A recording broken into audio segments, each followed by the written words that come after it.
இது பாட்டு இப்படி தான் இருக்கணும்னு எந்த சட்டமும் இல்ல. இப்படி தான் எழுதணும் பாட்டு, இப்படி தான் மொழி இருக்கணும், எப்படி எதுவுமே வந்து சட்டம் கிடையாது. யாருமே சட்டம் போட முடியாது. ஒரு மாஸ்க்குன்னு சொல்லிட்டு பண்ணும்போது, நெறைய ஒரு யங் ஜெனரேஷன் க்ரவுட டான்ஸ் ஆட வைக்கிறதுக்கு பண்ணும்போது, அவங்களுக்கு ரொம்ப ஹெவி போயட்ரி போட்டா அவங்களுக்கு வந்து அது சந்திக்காத கண்களில். சந்திக்காத கண்களில் இன்பங்கள் சிந்தப் போகிறேன் சிந்திக்காது. சிந்திக்காது சிந்திடும் கொண்டலா. Unconditional love. நெகிழியினில் நெஞ்சம் கொண்டே உனை விலகி போனவள்னு ஆரம்பிக்கும்போது, ஒரு பிளாஸ்டிக்ல பண்ண ஒரு ஹார்ட்டோட நான் உன்னை விட்டுட்டு போயிட்டேன். என்னோட ஹார்ட் வந்து ஒரு வேர்ல்டுலேயே தி பெஸ்ட் லவ் சாங் எழுதுனா எப்படி இருக்கும் அப்படின்னு சொல்லிட்டு எனக்குள்ள ஒரு சேலஞ்ச் ஒன்று வச்சுட்டு ஜஸ்ட் ஸ்டார்ட். சரி, உங்களுக்கும் இளையராஜா சார் கூட கான்வர்சேஷன் நடந்திருக்கா சார்? சின்ன வயசுல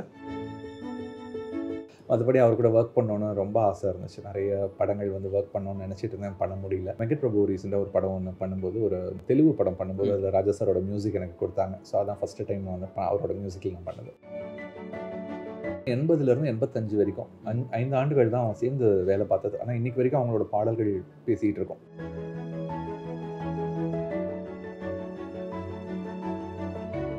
சார், மதன் கார்கி சார்கிட்ட வந்து ஒரு பாடல்கள் பற்றி ஒரு கான்வர்சேஷன் நடக்கணும். நிறைய ஃபேவரட்டான சாங் வந்து எல்லாரும் கேட்டிருப்பாங்க. ஸோ யாருமே கேட்காத, இல்லாட்டினா அதிகமாக கேட்காத கேள்விகளாக இருக்கக்கூடிய ஒரு பாடல்கள் நாங்கள் எடுத்திருக்கோம். உங்களோட பாயிண்ட் ஆஃப் வியூ சொல்கிற மாதிரி ஃபஸ்ட்டு சந்திக்காத கண்களில். இந்த பாட்டு எனக்கு ஏன் ரொம்ப பிடிக்கும்னா, அதில் இருந்து ஒரு பியூட்டி என்னென்னா, நம்ம அதான் கலையோட ஒரு பயனே தான். கலை வந்து போய் யாரை மகிழ்விக்கணும்னு நமக்கு தெரியாது. நம்ம யாரோட கண்களில் வந்து அது ஒரு சந்தோஷத்தை கொண்டு போய் சேர்க்கணும்னு தெரியாது. நம்ம இது வரைக்கும் பார்க்கவே பார்க்காத, பேசவே பேசாத ஏதோ ஒரு கண்களுக்கு வந்து ஒரு சந்தோஷத்தை கொடுத்துருக்கோம், இல்லை ஒரு ஆறுதலை கொடுத்துருக்கோம், இல்லை அவங்க ரொம்ப ஒரு துவண்டு போயிருக்கும்போது அவங்களுக்கு ஒரு ஆறுதலாக இருந்திருக்கும். இதுதான் அந்த ஒரு பாடல்கள், ஒரு கலை வந்து பண்ணுற அந்த ஒர்க். அந்த பாட்டு அது மாதிரியான ஒரு சிச்சுவேஷன். ஜெயேந்திரா ரொம்ப அழகான சிச்சுவேஷன் கொடுத்தாரு. அது ரொம்ப யூனிக்கான ஒரு டியூன். அந்த மெலடி வந்து அது மாதிரியான மெலடி நான் அதுக்கு முன்னாடி கேட்டதில்லை. அது மாதிரியான ஒரு மெலடி வந்து ரொம்ப யூனிக்காக இருந்துச்சு. ஷரத் பண்ணியிருந்தது. சந்திக்காத கண்களில் இன்பங்கள் சிந்தப் போகிறேன் சிந்திக்காது சிந்திடும் கொண்டலாய் பெய்ய போகிறேன்னு சொல்லிட்டு ஆரம்பிக்கும் அந்த பாட்டு. அந்த சாங் முழுக்கவே வந்து ஒரு அன்கண்டிஷனல் லவ். அது எதை பற்றியும் கவலைப்படாத ஒரு அதுதான் வந்து அந்த பாட்டு. ஓகே, விஷுவலைசனும் அப்படி தான் இருக்கும். ஸோ அதில் குறிப்பிட்ட லைன் வந்து எனக்கு இப்போ வரைக்கும் ஞாபகம் இருக்குது. அன்பின் ஆலை ஆனாய் ஏங்கும் ஏழை நானாய். ஸோ இது எப்படி சார்? அது வந்து ஃபீமேலோட பெர்ஸ்பெக்டிவ்ல இருந்து வரும். நீ ஆலைன்றது ஒரு ஃபேக்ட்ரி, ஒரு அன்புக்கான ஒரு ஆலையா நீ ஆயிட்ட. இவ்வளவு அன்பை தயாரிச்சுக்கிட்டு இருக்க, எல்லாருக்கும் கொடுத்துக்கிட்டு இருக்க, எல்லாருக்கும் விநியோகம் பண்ணிட்டு இருக்க. ஆனால் அந்த அன்புக்கு ஏங்குற ஒரு ஏழையா நான் இருக்கேன் அப்படின்னு சொல்லிட்டு அவர் சொல்ற அந்த ஒரு திங். ஏன்னா உலகமெல்லாம் நீ சந்திக்காத கண்களுக்கு தான் நீ இன்பம் கொடுத்துட்டு இருக்க, ஆனால் நீ சந்திச்ச எனக்கு நான் இங்கே கேட்குற ஒரு விஷயத்தை நீ பார்க்க மாட்டேங்கிற அப்படின்ற அந்த ஒரு ஏக்கம் வந்து அந்த பாட்டில் இருக்கு. Okay sir. செகண்ட் ஒன் நெகிழி. அதான் முதல் வாட்டி நெகிழின்ற சொல் வந்து தமிழில் பயன்படுத்தியிருக்கோம். ஏன்னா அப்போ தான் வந்து உருவாக்குனாங்கன்னு நினைக்கிறேன். கொஞ்சம் அதுக்கு சில ஆண்டுகளுக்கு முன்னாடி பிளாஸ்டிக்கான தமிழ் சொல். எனக்கு ஏதாவது சொற்கள் வந்து பயன்படுத்தணும்னு எனக்கு ஒரு ஆசை இருக்கும். ஆனால் அது எல்லாத்தையும் உடனே இது பண்ணாமல் அது எங்கே பண்ணால் நல்லாயிருக்கும், எது மாதிரி பண்ணால் போயட்டிக்காக இருக்கும் அப்படின்னு சொல்லிட்டு ஒன்று இருக்குது. நெகிழி கோப்பையில் தேநீர் குடித்துன்னு ஆரம்பிக்கலாம் ஒரு பாட்டு. ஸோ அப்படி ஆரம்பித்தோன்னா ஒரு பிளாஸ்டிக் கப்பில் ஒரு தேநீர் குடிக்கலாம் அப்படின்னு சொல்கிற மாதிரியான ஒரு திங்கில். ஆனால் அதில் வந்து ஒரு போயட்ரி இல்லை, அதில் ஒரு இது இல்லை. அந்த வார்த்தையை பயன்படுத்தணுன்ற அந்த ஒரு இது மட்டும் தான் இருக்கும். நெகிழியினில் நெஞ்சம் கொண்டே உனை விலகி போனவள்னு ஆரம்பிக்கும்போது ஒரு ஒரு ஒரு பிளாஸ்டிக் ஹார்ட்டோட உன்னை விலகிட்டு போயிட்டேன் அப்படின்னு சொல்லிட்டு அந்த பெண் வந்து ஆரம்பிக்கிற அந்த இடம் வந்து எனக்கு ரொம்ப அழகாக இருந்துச்சு. அது சொல்லும்போது வந்து ஒரு பிளாஸ்டிக்கில் பண்ண ஒரு ஹார்ட்டோட நான் உன்னை விட்டுட்டு போயிட்டேன். என்னோட ஹார்ட் வந்து ஒரு உயிர் இல்லை, அது ஒரு உயிரற்ற ஒரு இதுவாக ஆயிடுச்சு, ஒரு பிளாஸ்டிக் மாதிரியான ஒரு திங்காக ஆயிடுச்சு அப்படின்னு சொல்லிட்டு அவ்வளோ இதுவாக அந்த கதையோட சிச்சுவேஷன் வந்து அது மாதிரியான ஒரு திங் இருக்கும். ஓகே, அதை விலகி போகிறதுக்கான காரணம் வந்து அது மாதிரியான ஒரு காரணமாக இருக்கும். அடுத்து வந்து ஒருத்தி மேலே மீண்டும் மயிலானி. இது நிறைய பேருக்கு ஆக்சுவலி ஒரு கல்ட் ஃபேவரட் சாங். அந்த படம் வந்தப்போ கூட அந்த அவ்வளோவா பாப்புலர் ஆகலாம். இப்போ இன்ஸ்டாகிராமில் நிறைய பேர் அந்த பாட்டை பாடி அந்த பாட்டை வந்து வீடியோ ப்ரெசென்ட் பண்ணி இப்போ நிறைய பேர் போட்டுட்ருக்காங்க. இந்த பாட்டுலேயும் நான் எல்லா பாட்டுலேயும் ஏதாவது ஒரு டூல் ஒன்று யூஸ் பண்ணுவேன். ஏதாவது ஒரு டூல் வித்தியாசமாக அதை சொல்லலாம் அப்படின்னு சொல்லிட்டு, எப்படி சொல்லலாம், வேறு பெர்ஸ்பெக்டிவில் சொல்லலாம், யார் வந்து யார்கிட்ட சொல்கிறா. நம்ம சங்க இலக்கிய பாடல்கள்லாம் பார்க்கும்போது அந்த பாடல்கள் எல்லாமே அந்த அகம் சார்ந்த பாடல்கள்லாம் யார் சொல்கிறாங்க, யார்கிட்ட சொல்கிறாங்க, யார் கேட்குற மாதிரி சொல்கிறாங்க. இதுதான் வந்து தோழி வந்து தலைவனிடம் தோழி கேட்குற மாதிரி சொல்கிறா, இல்லை வந்து தோழி வந்து தோழியிடம் மறைந்திருக்கும் தலைவன் கேட்குற மாதிரி சொல்கிறது. இப்படி தான் வந்து அந்த பாடல்கள்லாம் இருக்கும். எனக்கு இந்த பாட்டில் வந்து இவர் போய் லவ் ப்ரப்போஸ் பண்ணணும். ரொம்ப நாள் கழித்து வந்திருக்காரு, திருப்பி பார்க்குறாரு, பார்த்துட்டு இப்போ லவ் ப்ரப்போஸ் பண்ணணும். எப்படி ப்ரப்போஸ் பண்ணலாம்? ப்ரப்போஸ் பண்ணால் கண்டிப்பாக ஏற்றுக்க மாட்டான்னு உடனே அப்போ இந்த மாதிரியான ஒரு டூல் யூஸ் பண்ணலான்னு கேட்டேன். சுசீந்திரன் சார், இமான் சார் 2 பேருமே தேவர் ஹாப்பி அப்படி பண்ணுறதுக்கு. ஏன்னா டேரெக்டாக அந்த பொண்ணுக்கிட்ட பேசாமல் அந்த பொண்ணுக்கிட்டே பேசுகிறோம். ஆனால் என்னோடய ஃப்ரெண்டு இன்னொரு பொண்ணு மேலே நான் காதலாக இருக்கேன், அவகிட்ட போய் சொல்லுவியான்னு சொல்லிட்டு அவளை பற்றியே அவகிட்டயே சொல்கிறது. சூப்பர். ஸோ இது வந்து தலைவன் தோழியிடம் தலைவியை பற்றி பேசுகிறாரு, ஆனால் தலைவியும் தோழியும் ஒரே ஆள். Super sir. சார் அடுத்து வந்து பிறவி என்ற தூண்டில் மொழி. வெங்கட் பிரபு, யுவன், எனக்கு காம்பினேஷன் பற்றி கேட்டுட்டீங்களா? எனக்கு 2 சாங் ரொம்ப ஃபேவரட் சாங் எங்களோட காம்பினேஷனில் நான் சொல்லுவேன்னா அது 2மே அந்த மாஸ் படத்தில் தான். அதில் முக்கியமான சாங் வந்து பிறவி எனும் தூண்டில் மொழி.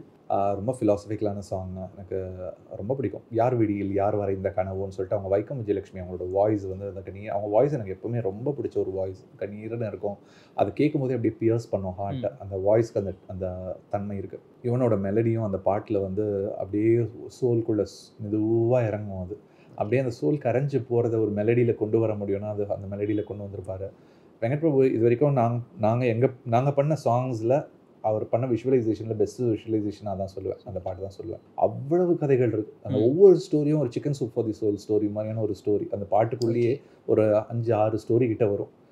அவ்வளோ அழகாக அதை எடுத்திருப்பார் அந்த விஷுவல். மேகர் சைலாவும் இதே டீம் தான். ஆனால் இது வந்து ஒரு ஃபன் சைடில் இந்த பாட்டு வந்து வெங்கட் பிரபுவும் சொல்லியிருப்பார். முன்னாடி வந்து மாஷா அல்லான்னு ஆரம்பித்தோம் இந்த பாட்டை.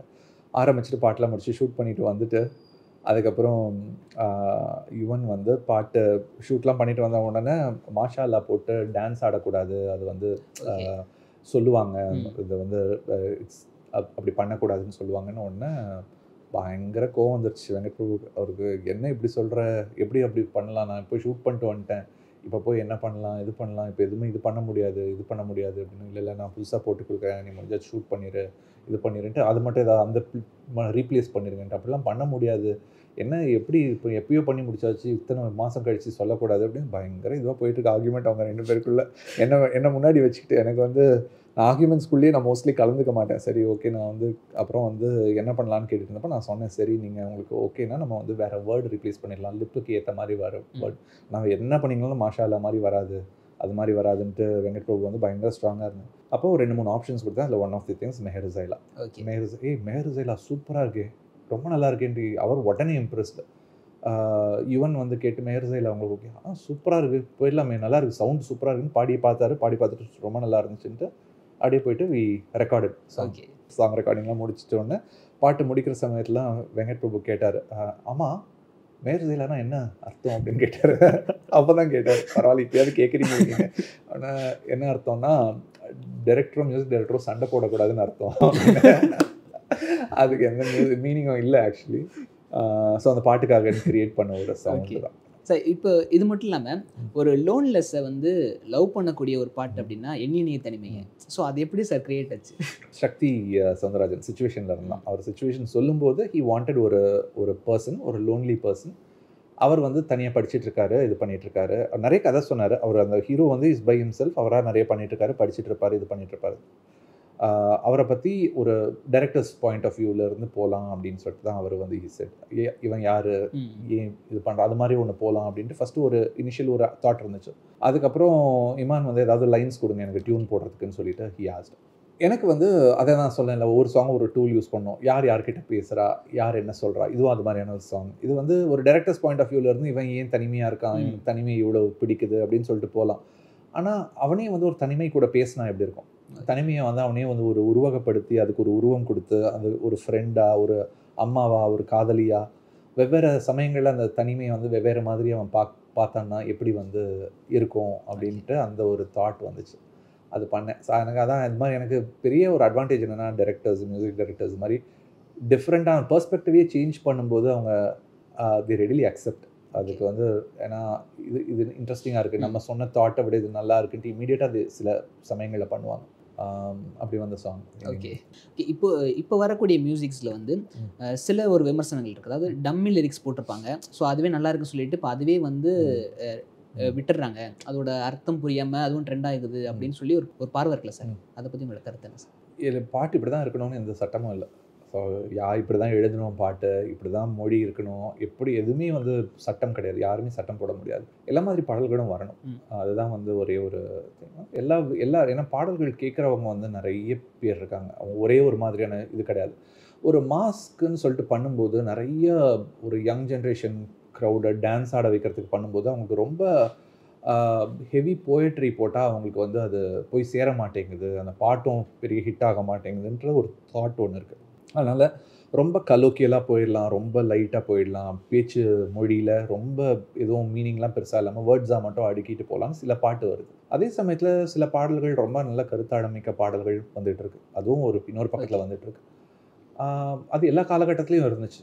எல்லா காலகட்டத்துலேயும் இது நீங்கள் சொல்கிற மாதிரியான பாடல்கள் இது மாதிரி டம்மியாக போட்டு சும்மா ஜஸ்ட் ஒரு ஹிட் பண்ணணுன்றதுக்காக சில வேர்ட்ஸ் போட்டு ரொம்ப பெரிய மீனிங்லாம் இருக்காது.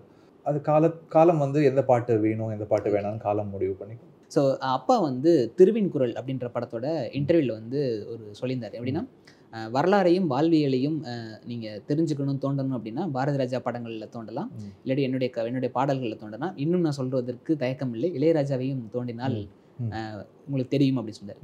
அப்பா இளையராஜா சார் வந்து மறுபடியும் சேர்றதுக்கான வாய்ப்புகள் இருக்குமா அப்படின்னு சொல்லி நிறைய கமெண்ட்ஸ். ஏன்னா இளையராஜா சாரும் வைரமு சாரும் அடிக்கடி ஸ்டேஜில் இப்போ இந்த மாதிரி சொல்கிறதுனால வாய்ப்புகள் இருக்குமா அப்படின்னு ஒரு பாயிண்ட் இருக்குல்ல சார்? எல்லாருமே எனக்கும் ஆசை அவங்க பண்ணணும்ன்ட்டு. ஆனால் தெரியல, காலம் தான் முடிவு பண்ண, அவங்க 2 பேர் தான் முடிவு பண்ணணும். ஓகே. எது உங்களுக்கும் இளையராஜா சாருக்கு ஏதாவது கான்வர்சேஷன் நடந்திருக்கா சார் சின்ன வயசில்? ஓகே. நான் அப்போ எனக்கு 1 வயசு 2 வயசு இருக்கும்போது வந்து பேசியிருக்காருன்னு சொல்லுவாங்க. அப்பா அம்மா சொல்லி தான் எனக்கு தெரியும். தூக்கி வச்சுட்டு எனக்கு காசு கொடுத்துட்டு போனார் அப்படின்னு, ஒரு 100 ரூபா கொடுத்துட்டு போனார் என் கையில் அப்படின்னு சொல்லுவாங்க. எனக்கு ஞாபகம் இல்லை, ஆனால் எனக்கு தெரிஞ்சு அதான் கான்வர்சேஷன் அவர் கூட எனக்கு டைரெக்டாக இருந்தது. மற்றபடி அவர் கூட ஒர்க் பண்ணணுன்னு ரொம்ப ஆசை இருந்துச்சு. நிறைய படங்கள் வந்து ஒர்க் பண்ணணும்னு நினச்சிட்டு இருந்தேன், பண்ண முடியல. அப்புறம் வெங்கட் பிரபு ரீசெண்டாக ஒரு படம் ஒன்று பண்ணும்போது, ஒரு தெலுங்கு படம் பண்ணும்போது அதில் ராஜா சாரோட மியூசிக் எனக்கு கொடுத்தாங்க. ஸோ அதான் ஃபஸ்ட்டு டைம் வந்து அவரோட மியூசிக்கில் நான் பண்ணது. ஓகே. ஓகே. அதான் நான் இன்னொரு கொஸ்டின் கேட்கலாம். அதாவது நீங்கள் யுவன் சங்கர் சார்கிட்ட பேசுகிறப்ப அப்பா வந்து உங்களோட படங்களுக்கெல்லாம் எழுதிட்டாரு, நான் எப்போ அப்பாவுக்கு எப்பவுமே அதெல்லாம் அவங்களோட விருப்பம் தான். எப்பவுமே மியூசிக் டைரக்டர்ஸ் வந்து ஒரு முக்கியமான விஷயம் எப்பவுமே நான் இது பண்ணுவேன். அவங்களுக்கு ஒரு கம்ஃபர்ட் ஜோன் ஒன்று இருக்குது. எல்லாரும் அதை நம்ம எப்போவுமே மதிக்கணும். அவங்களுக்கு யார் கூட ஒர்க் பண்ண ஒரு கம்ஃபர்ட் இருக்குது. அந்த கம்ஃபர்ட் ஜோனை தாண்டி நம்ம ஒர்க் பண்ணணுன்ட்டு ஒரு இது அவசியம் இல்லை. அது மாதிரி அதுவும் பெரிய இசையமைப்பாளர்களுக்குன்னா இதுதான் நம்மளோட ஜோன், இந்த ஜோனுக்குள்ளே நம்ம ஒர்க் பண்ணலாம் அப்படின்ட்டு அவங்களுக்கு பிடிச்ச ஆட்கள் கூட எப்பவுமே எல்லா கம்போசர்ஸும் அந்த மாதிரி தான் இல்லை, அவங்களோட ஒரு கம்ஃபர்ட் ஜோன் லிரிக் ரைட்டர்ஸ் இருப்பாங்க. அதே மாதிரி லிரிக் ரைட்டர்ஸ்க்கும் ஒரு கம்ஃபர்ட் ஜோன் மியூசிக் கம்போசர்ஸ் இருப்பாங்க. அது எப்பவுமே நம்ம வந்து டிஸ்டர்ப் பண்ணக்கூடாது. அவங்களா கூப்பிடும்போது கண்டிப்பாக நான் ஒர்க் பண்ணுவேன். ஓகே. ஸோ நீங்கள் மிஸ் பண்ணுறீங்களா சார் இந்த 2 பேரும்? கண்டிப்பாக. அவங்க பார்த்தீங்கன்னா 80லேருந்து 85 வரைக்கும் 5 ஆண்டுகள் தான் அவங்க சேர்ந்து வேலை பார்த்தது. ஆனால் இன்றைக்கி வரைக்கும் அவங்களோட பாடல்கள் பேசிக்கிட்டு இருக்கோம். என்ன 200 பாடல்கள் பண்ணியிருப்பாங்களா, 200-250 பாடல்கள் பண்ணியிருப்பாங்க அந்த 5 ஆண்டில் சேர்ந்து. ஆனால் அந்த 250 பாடல்கள் அவ்வளோ ஆழமான பாடல்களாக இருக்குது. அந்த மாதிரி அந்த ஒரு இசையும் மொழியோட ஒரு இதுன்ட்டு கண்டிப்பாக அவங்க இணைஞ்சாங்கன்னா இன்றைக்கும் அவங்களால கண்டிப்பாக நல்லா பண்ண முடியும். ஏன்னா ராஜா சாரோட மியூசிக் இன்றைக்கும் வந்து அவ்வளோ ஒரு இதோட இருக்குது. இப்போ ரீசெண்டாக அவர் போட்டிருக்கிற படங்களில் இருக்கிற பாடல்கள்லாம் கேட்கும்போது, விடுதலையில் வந்த பாட்டாகட்டும், ஒரு சீரீஸ் ஒன்று பண்ணியிருப்பார், மாடர்ன் லவ்வா, அதில் ஒரு சீரீஸில் அவர் பண்ணியிருப்பார், பியூட்டிஃபுல் சாங்ஸ் அதெல்லாம். ஸோ அவர் இந்த ஜென்ரேஷனுக்கும் வந்து ஐ திங்க் ரொம்ப ஒரு ஆப்டான மியூசிக் இன்னும் கொடுக்க முடியுது, அவரால் கொடுத்துட்ருக்காரு. அதே மாதிரி அப்பாவோட மொழியும் வந்து நான் ஃபுல்லாக அவரோட அந்த மொழி வந்து எப்போவுமே யங்காக தான் இருக்கும். ஸோ அந்த ஒரு இது 2 பேரும் சேர்ந்தாங்கன்னா இன்றைக்கும் அதே மேஜிக் அவங்களால க்ரியேட் பண்ண முடியுன்ற நம்பிக்கை எனக்கு கண்டிப்பாக இருக்குது. அதுக்கு அவங்க காலத்தை தாண்டி அவங்க 2 பேரோட மனதும் வழிவிடணும். ஸோ ஒரு பாடலாசிரியராக ஒரு பார்வை இருக்கும் சார். அதாவது Kannadasan sir, Vairamuthu sir, Vaali sir எப்படின்னு இருக்கும்போது அடுத்து வந்து நாமுத்துக்குமார் வந்து ஒரு பூம் கொடுத்தாரு. ஸோ நாமுத்துக்குமாருக்கு அடுத்து வந்து நிறைய ஒரு பாடலாசிரியர்கள் உருவாகலையோ அப்படின்னு ஒரு பார்வை இருக்குல்ல சார்? பார்வை இருக்கலாம், ஆனால் நான் அப்படி பார்க்கல. இருக்காங்க, நிறைய பேர் இன்றைக்கி எழுதிட்டு இருக்காங்க. எண்ணிக்கை வந்து இன்றைக்கி நிறைய பேர் வந்து ஒரு பர்சன் அப்படின்னு சொல்லிட்டு இல்லாமல் இன்றைக்கி நிறைய பேர் வந்திருக்காங்க. இப்போ ஒரு 50-60 பாடலாசிரியர்கள் இருக்காங்க தமிழில், மாற்றி எழுதிட்டு இருக்காங்க. அட்லீஸ்ட் ஒரு ஆண்டுக்கு ஒரு 5 பாடல்கள் எழுதுகிற பாடலாசிரியர்கள்னு பார்த்தீங்கன்னா ஒரு 50 பேர்கிட்ட இப்போ இருக்காங்க. அதுக்கு மேலே கூட இருக்கலாம். நல்ல பாடல்கள் கொடுத்துட்ருக்காங்க தொடர்ந்து. அதனால் வந்து அந்த எண்ணிக்கை அதிகமானதுனால ஒருத்தங்க அப்படின்ற மாதிரியான ஒரு திங்குள்ளே போகலை. ஆனால் இன்னும் நல்ல பாடலாசிரியர்கள் உருவாகிட்டு இருக்காங்க, பண்ணிட்டு இருக்காங்க. சார் நீங்கள் எழுதின பாடல்கள்ல இருந்து ஒரு சில வரிகள் மட்டும் நாங்கள் எடுத்திருக்கோம், ஒரு சில வார்த்தைகள். ஸோ அதை பற்றி நம்மளோட மெமரிஸ் மட்டும். First அஸ்க்லஸ்கா sir. அஸ்க்லஸ்கா வந்து சங்கர் சாருக்கு நான் ஒரு 4 ஆப்ஷன் கொண்டு போனேன். அந்த டியூன் கேட்டுட்டு டியூனுக்கு எழுதிட்டு போனேன். எனக்கு பிடிச்சிருந்துச்சு, நல்லா இருந்துச்சு அப்படின்னு போனேன். போயிட்டு அவரும் படித்து பார்த்தாரு, நல்லா இருக்குது. ஆனால் இது மதன் கார்கே எழுதின மாதிரி இல்லை, இந்த பாட்டு 4மே வந்து நீங்கள் எழுதின மாதிரி இல்லை, எனக்கு வேறு ஏதாவது ட்ரை பண்ணலாமா அப்படின்னா. சரி சார், ட்ரை பண்ணிட்டு வரேன் சார், கொஞ்சம் டைம் கொடுங்க சார்ன்ட்டு போனேன். லவ் சாங் ஏன்னா வழக்கமாக என்னென்னா அவரோட படத்தில் நல்ல சுச்சுவேஷன் வந்து ஸ்ட்ராங்காக அவர் வச்சுருவார். ரீசன் ஒரு நல்லாயிருக்கும், அந்த சாங் எங்கே வருதுனாலும் அதில் ஒரு ரீசன் நல்லா ஸ்ட்ராங்காக இருக்கும். இந்த பாட்டு வந்து ஃபஸ்ட் டைம் அவர் வந்து ஒரு ரீமேக் பண்ணுறாரு. அந்த ரீமேக்கில் இருக்கிற சாங் அப்படியே அங்கே வைக்க போகிறோம். அதுக்கு ஒரு ரொம்ப ஸ்ட்ராங்கான ரீசன் இல்லை, ஜஸ்ட் ஃபாலிங் இன் லவ், அவ்வளோதான். சரி, ஒரு ஃபாலிங் இன் லவ்க்கு நம்மளா சும்மா ஒன்று எழுதும்போது அப்படி தான் அது எல்லாமே வந்து ஒரு மாதிரி ஃப்ளோ அப்படி இருக்கும். வேர்ல்டுலேயே தி பெஸ்ட் லவ் சாங் எழுதுனா எப்படி இருக்கும் அப்படின்னு சொல்லிட்டு எனக்கு உள்ள ஒரு சேலஞ்ச் ஒன்று வச்சுட்டு ஜஸ்ட் ஸ்டார்ட். சரி, நம்ம ஐ லவ் யூன்றதை எல்லா லாங்குவேஜஸ்லையும் சொல்லலான்ட்டு ஆரம்பித்தேன். அப்புறம் அதை சொல்லி பார்த்தா பெருசாக வந்துச்சு எல்லாம். எதுவுமே வந்து டியூனுக்குள்ளே ஃபிட் பண்ண முடியல. சரி, ஐ லவ் யூ பண்ண முடியாது, லவ் மட்டும் கொண்டு வரலான்னு சொல்லிட்டு டிசைட் பண்ணி அப்புறம் எல்லா லாங்குவேஜ் ஒரு 60-65 லாங்குவேஜில் இருந்து நிறைய 100 லாங்குவேஜ் கிட்டே இருந்து எடுத்தேன் அந்த லவ். அதில் எந்தெந்த வேர்ட்ஸ்லாம் நல்லா இருக்குதுன்னு சொல்லிட்டு எல்லாத்தையும் அரேஞ்ச் பண்ணிவிட்டு அதிலேருந்து ஒரு 16 மொழி எடுத்து அந்த 16 மொழியில் ஃபஸ்ட்டு பண்ணேன். அதாவது இந்தியன் லாங்குவேஜஸ் இல்லை. அதுக்கப்புறம் சங்கர் சார்கிட்ட போய் காட்டினப்போ அவருக்கு ரொம்ப பிடிச்சிச்சு பாட்டு. இதுதான் நான் கேட்டேன், இதுதான் மதன் கார்கி அப்படின்னாரு. ஹாரிஸ் சார்கிட்ட போய் காட்டினப்பையும் அவருக்கும் ரொம்ப பிடிச்சிச்சு. ஏன்னா அஸ்கலஸ்கான்ட்டு டோட்டலாக அவரோட ஜோனில் இருந்துச்சு பாட்டு. அப்புறம் அவர் மீனிங்லாம் கேட்டவுடனே அவரும் பயங்கர ஆச்சரியப்பட்டார் அந்த திங்லாம். ஆனால் ஹாரிஸ் சார் ரொம்ப இன்ட்ரெஸ்டிங்காக ஒன்று சொன்னார், எல்லாமே ஃபாரின் லாங்குவேஜ் வச்சுருக்கீங்க, கடைசியில் இருக்கிற ஒரு 3-4 மட்டும் இந்தியன் லாங்குவேஜஸாக மாற்றிருங்கன்ட்டு அவர் தான் சொன்னார். ஸோ அந்த இஷ்ட பிரேம பியாரோன்றது வந்து அதுக்கப்புறம் மாற்றினது. அதுக்கு முன்னாடி எல்லாமே ஃபாரின் லாங்குவேஜாக இருந்துச்சு. அதை மாற்றிட்டு அத்தனை மொழியிலும் வார்த்தை ஒன்று கோயிலேன்னு ஆரம்பிக்கும். ஓகே, செகண்ட் ஒன் செல்ஃபி புள்ள. செல்ஃபி புள்ள வந்து இன்னும் செம்ம இம்பேக்ட்ஃபுல்லான ஒரு சாங். இவ்வளோ நாள் கழிச்சோம் அந்த பாட்டு. முக்கியமான ரீசன் விஜய் சார், அனிருத்தோட மியூசிக்காக விஜய் சார் பாடினது தாண்டி நிறைய பேர் வந்து அது எனக்கு ஆச்சரியமான விஷயம் என்னென்னா, அவங்க எக்ஸாம் வந்து எழுதும்போது அந்த எக்ஸாமில் கொஸ்டின்ஸ் பப்ளிக் இதுக்கு எழுதியிருக்காங்கல்ல, நம்ம டிஎன்பிசி எக்ஸாம் எழுதும்போது அதில் ஒரு கொஸ்டின் வந்து ஜூபிட்டரில் எத்தனை மூணுன்னு சொல்லி கேள்வி கேட்டிருக்காங்க. அதுக்கு கரெக்டான ஆன்சர் இதிலேருந்து எழுதிட்டு எல்லாம் நிறைய பேர் வந்து தேங்க்ஸ், உங்களால் தான் எங்களுக்கு 1 மார்க் கிடச்சிது, தேங்க்யூன்னு சொல்லிட்டு எனக்கு மெசேஜ் போட்டிருந்தாங்க. ஒரு பாடல்களோட பயன் எப்படியெல்லாம் இருக்குது அப்படின்னு சொல்லி யோசிச்சுட்டு, ஜூபிட்டரில் மொத்தம் 63. அது அப்போது அந்த பாட்டு எழுதினப்போ 63, அப்புறம் மாறிக்கிட்டே இருக்கும். அது ஒவ்வொரு மாதம் இது இவ்வளோ 3 அதிகமாக கண்டுபிடிச்சிருக்கோம், இன்னும் இத்தனை 3 அதிகமாக இருக்குன்னு சொல்லிகிட்டே போயிருப்பாங்க. இப்போ கண்ணாபண்ணான்னு வந்துச்சு. குவியமில்லா காட்சி பிள்ளை ஏன்னா நிறைய பேருக்கு அடையாளப்படுத்தின பாட்டு அந்த பாட்டு தான். ஒரு ஃபோட்டோகிராஃபரோட ஒரு கன்ஃபியூஷனை வந்து ஒரு அவுட் ஆஃப் ஃபோக்கஸில் இருக்கிற ஒரு லென்ஸாக பார்க்க முடிஞ்ச அந்த ஒரு தாட் ஒன்று கேவி ஆனந்த் சாருக்கு தேங்க்ஸ் சொல்லணும். ஆனால் அவர் புரிஞ்சுக்கிட்டாரு. அதை அவர் புரிஞ்சிக்காமல் இல்லை வேணாம் இது யாருக்கும் புரியாதுன்னு நினச்சிருந்தாருன்னா இன்றைக்கி நீங்கள் அந்த கேள்வி கேட்டிருக்க மாட்டீங்க, நிறைய பேருக்கு போயிருக்காது. அது மாதிரியான டைரக்டர்ஸ் தான் நல்ல ஒரு தமிழ் ஆர்வத்தோட, தமிழ் மேலே ஒரு காதலோடு இருக்கிற இயக்குநர்கள் கூட ஒர்க் பண்ணும்போது ரொம்ப நல்லாயிருக்கும். ராம் கூட இப்போ ஒர்க் பண்ணிகிட்டு இருக்கும்போது அவ்வளவு மகிழ்ச்சியாக இருக்குது. 7 கடல் 7 மலையில் 2 பாட்டு பண்ணும்போது.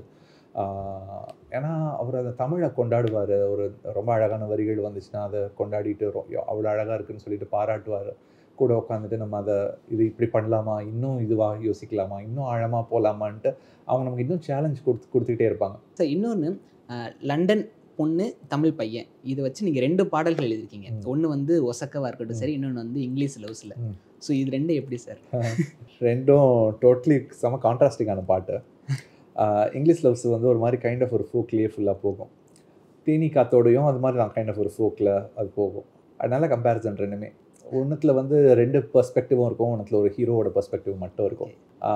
ஒசக்க பாட்டு வந்து எனக்கு ஃபஸ்ட்டு 2 வெர்ஷன் எழுதினேன் நான். ஏன்னா அது நான் எழுதும்போதே ஒசக்கன்னு போட்டால் அது ஒத்துப்பாங்களா, கிருத்திகா என்ன சொல்லுவாங்கன்னு தெரியல. அனிருத்துக்கு முன்னாடி ஃபோக் பண்ணதில்லை, அனிருத்தோட ஃபஸ்ட்டு ஃபோக் சாங் தான். ஸோ அது எழுதும்போதே எனக்கு வந்து அந்த டவுட்ஸ்லாம் இருந்துச்சு. ஸோ 2 வெர்ஷன் எழுதினேன். நான் போய் காட்டினோன்னா அவங்க 2த்தையும் படித்து காட்டினோன்னா உங்களுக்கு ஒசக்க தான் பிடிச்சது. 2 பேருக்குமே ஒசக்க தான் பிடிச்சது. அது ஒசக்க வந்து என்னோட தாத்தா அடிக்கடி பயன்படுத்துவாங்க. அது ஊருக்கு போகும்போது சித்த ஒசக்க வைப்பா அப்படின்னு கொஞ்சம் அது மேலே தூக்கி வை அப்படின்னு சொல்கிறது. அது பாட்டில் ரொம்ப அழகாக வந்து உட்காந்துச்சு அந்த இதில். இந்த பாட்டு வந்து அமித் திரிவேதி கூட ஒர்க் பண்ணிட்டு முடிச்சுட்டு அப்புறம் தனுஷ் பாட போகிறாருன்னு அப்புறம் தான் தெரிஞ்சது. அப்புறம் அவர் வந்தார் பாடுறதுக்கு. ரொம்ப அவர்கிட்ட எனக்கு ரொம்ப பிடிக்கும். அவர் ரொம்ப நேச்சுரலாக இருக்கும். அவரோட சிங்கிங் வந்து இப்படி பக்கத்தில் ஒரு ஃப்ரெண்ட் உட்காந்துட்டு பாடும்போது கேட்குற மாதிரியான ஒரு ஃபீலிங் இருக்கும். பேசு நீ பேசுடி அர்த்தம் வேணாமடின்னு சொல்லிட்டு அவர் பாடுறது. ஸோ ஏ காத்தே எதிர்காத்தே உன் வாசல் கொஞ்சம் மாத்தேன்னு சொல்லிட்டு அந்த லைன்ஸ் எல்லாமே அந்த ஒரு ஃபோக்கோடு அப்படியே அது போகும்போது ஒன்று வந்து லண்டன்ல இருந்து வந்த தமிழ் பொண்ணு. ஸோ அந்த தமிழ் பொண்ணோட பாயிண்ட் ஆஃப் வியூவில் இருந்தும் இந்த பாட்டில் இருக்கும். ஏசி ரோசா தூசி ரோட்டில் வீசி கை வீசி பேசி வந்தான்ட்டு இங்கே போயிட்டுருக்கோம். தேம்சு தண்ணி பார்த்த மீன் வைகை ஆத்தோட நீந்த வந்தா நீங்கள் போகும்.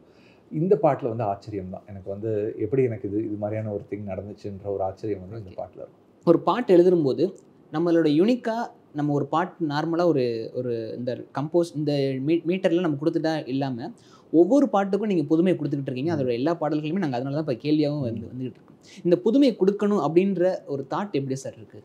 பாட்டு எழுத வரும்போது அப்பா வேணான்னாங்க. அப்பா ஃபஸ்ட்டு வாட்டி அப்பா கிட்ட போய் சொன்னேன், இந்த மாதிரி இப்போ பாட்டு எழுதலான்ற ஐடியா இருக்கேன்னு. அப்பா வேணாமே, உனக்கு அது அந்த இதில் எதுவுமே இது பண்ண முடியாது, நீ வந்து எதுவும் புதுசாக பண்ண முடியாதுங்க, இங்கே அதுக்கான ஸ்கோப் வந்து ரொம்ப கம்மியாயிடுச்சு இப்போ அது பண்ணுறதுக்கு, எதுவும் அது மாதிரியான ஒரு திங் இல்லைன்னு நாங்கள் எப்போ நான் இது எந்திரனுக்குலாம் முன்னாடி ஃபஸ்ட் அவர்கிட்ட தாட் வந்தவுடனே மற்றவங்களாம் அப்ரோச் பண்ணுறதுக்கு முன்னாடி அவர்கிட்ட கேட்டேன். அவர் வேணான்னு சொன்னோடனே எனக்கு பண்ணணும்னு தோணுச்சு. ஆனால் அவர் சொல்லிட்டு இருந்தது ஒரு திங் வந்து ஏன் பண்ணணும், இத்தனை பேர் இருக்காங்க, வாலி சார் இருக்காங்க, அப்பா இருக்காங்க, அப்போ எல்லாமே வாலி சார் இருந்தாங்க, அப்பா இருந்தாங்க, முத்துக்குமார் சார் இருந்தாங்க, பா விஜய், பழனி பாரதி, அறிவுமதி சார். ஸோ ஒரு பெரிய பட்டாளம் இருந்துச்சு ஃபுல்லாக, ரொம்ப நல்ல ரைட்டர்ஸ் அவ்வளோ பேர் இருந்தாங்க. அவங்க எல்லாம் பண்ண முடியாதது நான் என்ன பண்ண முடியும், நான் என்ன புதுசாக பண்ண முடியும் அப்படின்ற அந்த ஒரு கேள்வி தான் எனக்குள்ளே ஃபஸ்ட்டு விழுந்த அந்த கேள்வி அப்பா கேட்டதுலேருந்து. அப்போ நான் டிசைட் பண்ணேன், ஸோ இவங்கெல்லாம் எழுதுகிற மாதிரி நான் எழுத வேணாம், நான் எழுதக்கூடாது, பண்ண ஏதாவது புதுசாக ட்ரை பண்ணலாம், புது ஒரு ஒரு ஸ்டைல் ஒன்று எவால்வ் பண்ணலாம், புதுசாக ஒன்று நம்ம என்னென்ன இது வரைக்கும் பேசாத சொற்கள், இது வரைக்கும் சொல்லாத உவமைகள், இது வரைக்கும் பண்ணாத இது அதெல்லாத்தையும் கொண்டு வரத்துக்கு முயற்சி பண்ணலாம் அப்படின்ட்டு தான் ஆரம்பித்தேன். ஸோ அதுதான் ஒவ்வொரு பாட்டு ஆரம்பிக்கும் போதும் இது மாதிரி ஒரு 1000 பாட்டு இருக்குது, இது மாதிரி ஒரு 100 பாட்டு வந்திருக்கு இதுக்கு முன்னாடி. எனக்கு புது சேலஞ்சிங்காக சுச்சுவேஷன் வந்துச்சுன்னா கவலையே இல்லை, ஏன்னா அதுக்கு முன்னாடி எதுவும் வந்ததில்லை. எனக்கு ஃபஸ்ட்டு பாட்டே அப்படி தான் கிடச்சிது. ஏன்னா ஒரு மெஷின் வந்து காதலில் விழுது ஒரு பெண் மேலேன்றது வந்து ஒரு டோட்டலி ஒரு யூனிக்கான ஒரு சுச்சுவேஷன், அதுக்கு ரெஃபரன்ஸே இல்லை இதுக்கு முன்னாடி. அதில் என்ன எழுதினாலும் புதுசாக தான் இருக்கும், அது பிரச்சனை இல்லை. ஆனால் அஸ்கல் அஸ்கா மாதிரியான சாங்கில் வந்து ஜஸ்ட் ஒரு ஃபாலிங் இன் லவ்னும் போது அப்போ வந்து அதுக்கு ஒரு புதுசு தேவைப்படுது, சுச்சுவேஷனாகவே புதுசாக தேவைப்படுது. ஒரு ஹீரோ இன்ட்ரடக்ஷன் போது ரெகுலரான ஒரு இன்ட்ரடக்ஷன் இல்லாமல் அவன் தனிமை கூட பேசிகிட்டு இருந்தால் எப்படி இருக்கும்னு ஒரு தாட் வந்து ஒரு புதுமையை கொண்டு வருது, அந்த பாட்டுக்குள்ளே கொண்டு வருது.